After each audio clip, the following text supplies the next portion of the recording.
Inna Allahi wa inna ilayhi rajiun. From God we come and to God we return.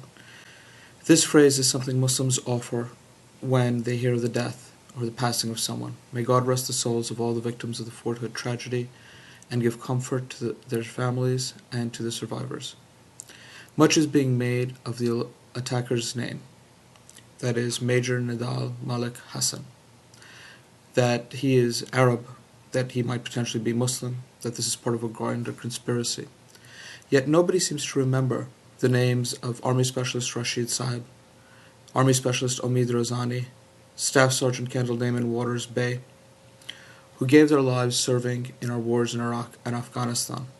These men too had Arabic-sounding names or Muslim-sounding names. Secretary of State Colin Powell, retired four-star Army General, spoke very eloquently of Corporal Karim Sultan Khan, who gave his life serving to defend his country.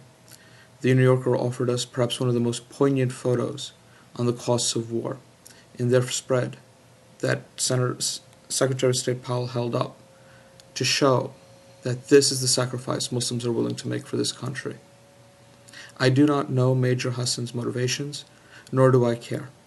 He carried out a violent act against our armed forces. This is an act of treason. This is an act of disloyalty. This is something that should be punished under the fullest extent of the law. To denigrate the sacrifice made by hundreds, near thousands of Muslims serving in our armed forces dishonors our men and women in uniform, both Muslim and non-Muslim, to say that we allow traitors in our ranks as a matter of course. This is not something that should be allowed or condoned in any way, shape, or form. We need to remember that lots of good men and women lost their lives in this horrible tragedy at Fort Hood.